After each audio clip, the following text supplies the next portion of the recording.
Hello and welcome to my long-awaited review of the Warbringer Nemesis Titan with Quake Cannon, Volcano Cannon and Laser Blaster for Adeptus Titanicus from Games Workshop. And this model will set you back £55. That's quite pricey. It's only £10 cheaper than the Warlord Titan, but it does consist of 144 components, which, funnily enough, is the exact same number that the Warlord Titan consists of. We'll talk about the build and the detail, we'll go through some size comparisons, and then I'll go through the rule sheet that comes with the model. The Warbringer Nemesis Titan kind of came out of nowhere. The Warbringer Nemesis Titan first made its debut in full scale form from Forge World back on the first week of December 2018. I remember it very well. Games Workshop have then picked up the baton of producing plastic Titans and applied their skills in miniature making to Adeptus Titanicus and bringing the Nemesis Titan into plastic form. And they did that in quite a turnaround time. So I found it a lot of fun to build. I had a great time building it. Now it comes with this, I say colour, instruction guide. It's quite a big size instruction guide compared to all the other sort of knights and things. Yeah, there's loads of steps and things to take you through it, and there's some very similar steps with this than the full resin kit actually. It's interesting building a full resin kit and then building one of these. Yeah, a little bit of nostalgia, I guess.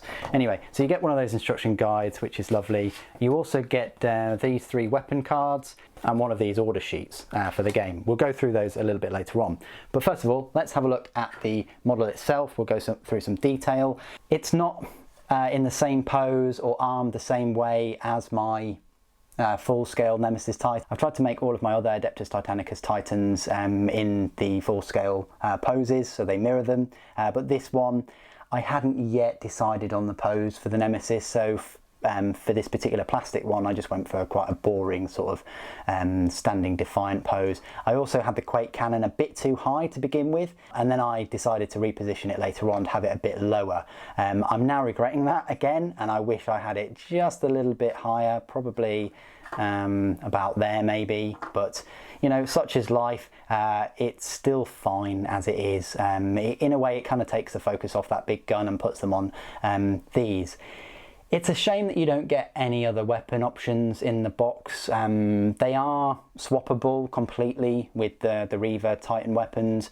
I haven't magnetised mine. I wanted to glue all the cables and things together, but it is swappable and magnetisable with the Reaver Titans. These Battle Titan class weapons are completely interchangeable with those. So if you've got some of those lying around, then you can just swap them, but yeah, obviously don't glue the piping at the back if you want to do that.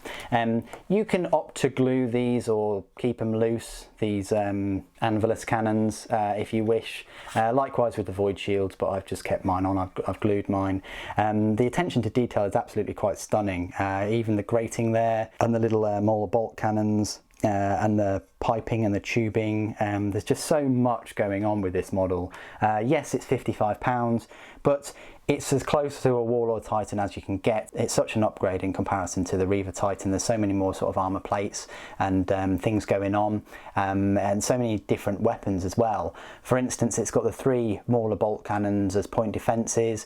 It's got a big massive main gun on the top. It's got the anti-air, and then it's got the 2 Battle Titan class weapons. The Reaver Titan has only got 3 weapons. It's got 2 Battle Titan class weapons and then a Warhound class carapace weapon. So this really is stocked to the teeth. Absolutely stunning plastic miniature. The spare parts then, well, there were only these. So you've got a couple of different armour plates. I'm pleased that they included them, because in the full resin kit you don't get blank armour plates, you just get the ones with the eagles, and you don't also get the, you know, I say Horus, you know, one eye armour plates either. And also you get these tube cabling I can't remember what these are meant to go onto. I'm a bit confused with where these have come from, but you get those as well. So not an awful lot you can do with these. Maybe you could put them on your scenery, one of these pieces on your scenery board or something, but there you go. I just thought I'd show you the spare parts. Let's go through the size comparisons then. Okay, so comparing it to the knights first of all, we've got a little cute sort of baby knight there, you know, Questoris knight. Then we have one up, which is a Cerastus sized knight, and then one up from that, which is a Porphyrion or an Acastus knight. That's the taller one. So that's where it stands with knights. If you've got many knights already and you wanted to bring a Warbringer to the battle, that's how it stacks up. So compared to Titans then, we start off with the smallest, which is the Warhound Scout Titan. Right here, as you can see there, probably half the height. And that does make sense with the resin miniature as well. A Warhound is about half the height of a Warbringer. Then we've got the Reaver, which is probably the one that a lot of people will be comparing it to. So I've got this Reaver right here, and yeah, as you can see, it's another big step up from the Reaver. And then finally, we'll just put the Warlord Titan, one of my Warlord Titans, right here.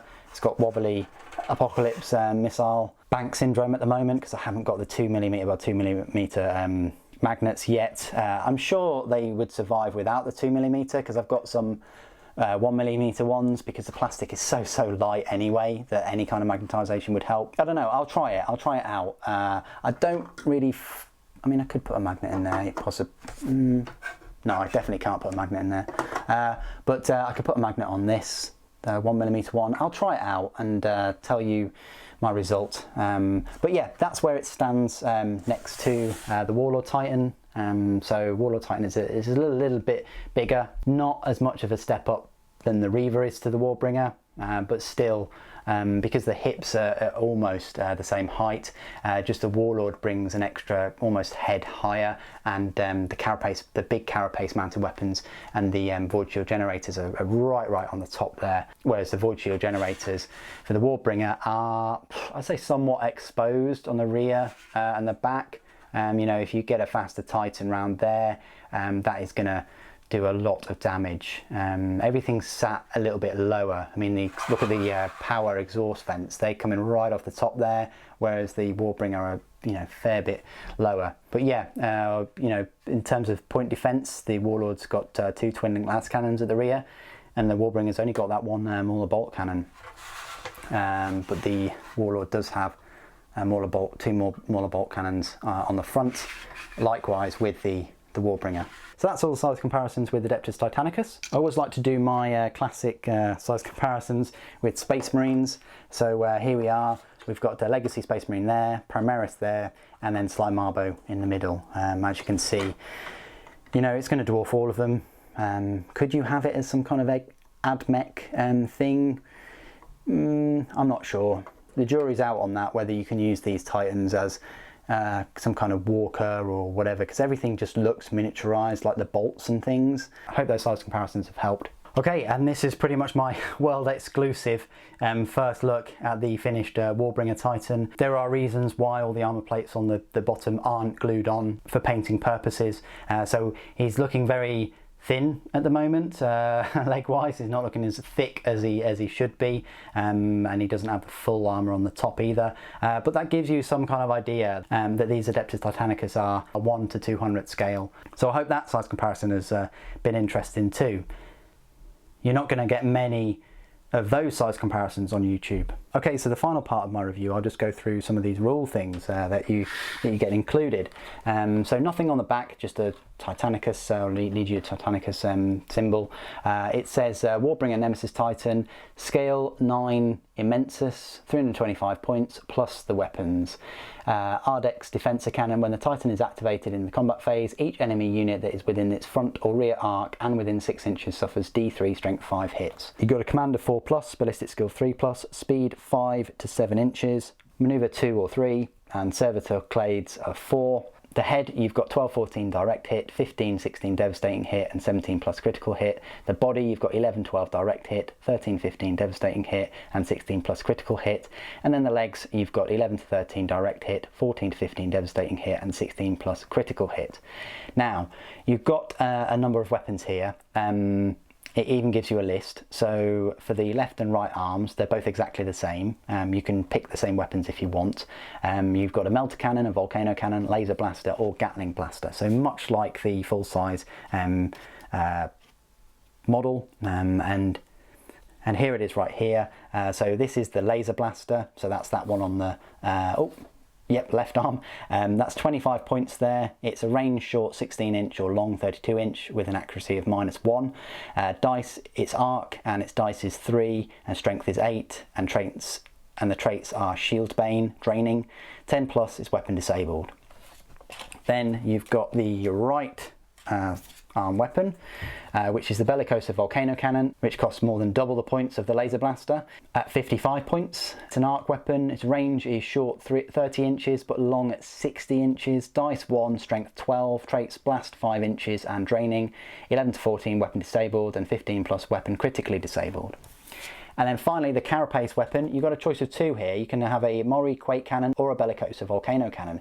Now, in the 40k rules and the Horus Heresy rules, you never got an option for a different weapon on the top. I think that's absolutely brilliant that you were getting a little preview of the second carapace weapon.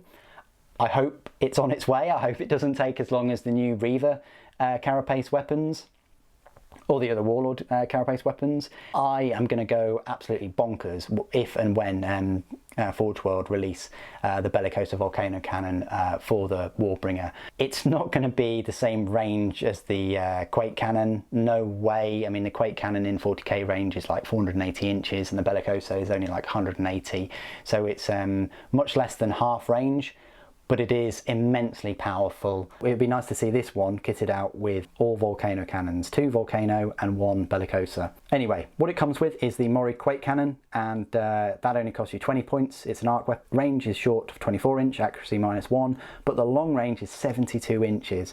Dice 1 and strength 9. Its traits is blast 5 inches, concussive, quake, 11-14 weapon disabled, and 15 plus weapon critically disabled.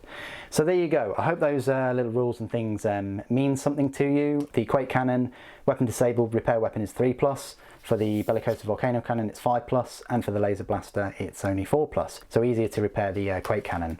So you get all of those with it. I'm a big fan of you getting these sheets and the little cards as well, so you should really. But that's about it for the Nemesis Warbringer. What do you guys think of this new addition to Adeptus Titanicus? Let me know what you think down in the comments below. It'd be great to hear from you. Thank you ever so much for joining me today. Thank you for watching. The Emperor protects.